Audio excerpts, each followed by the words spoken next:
Ey beni yaradan uca Allah'ım, verdiğin güzellik saralıp solup, günahlar kalbimi eləyib kömür, aldığım nefeste bir yalan olup.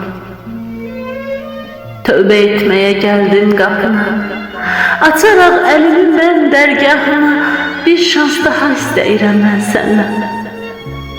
Bağışlanma diləyirəm Rəbbimdən.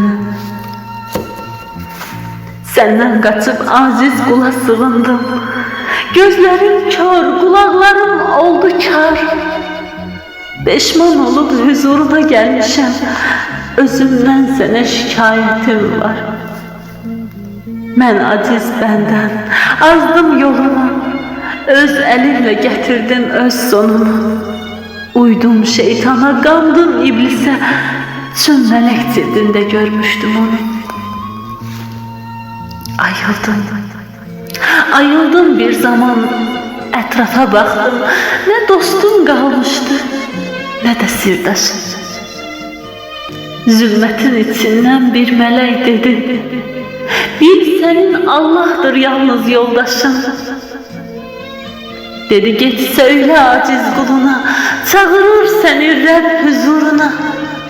Kim üz döndərsə də bil ki yaradan, bırakmaz kulunun elin bircə an.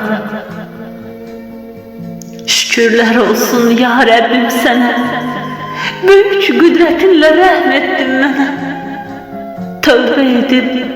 Tövbə edib söz verirəm Allah, layiqli bir qul olacam mən sənə, layiqli bir qul olacam mən sənə.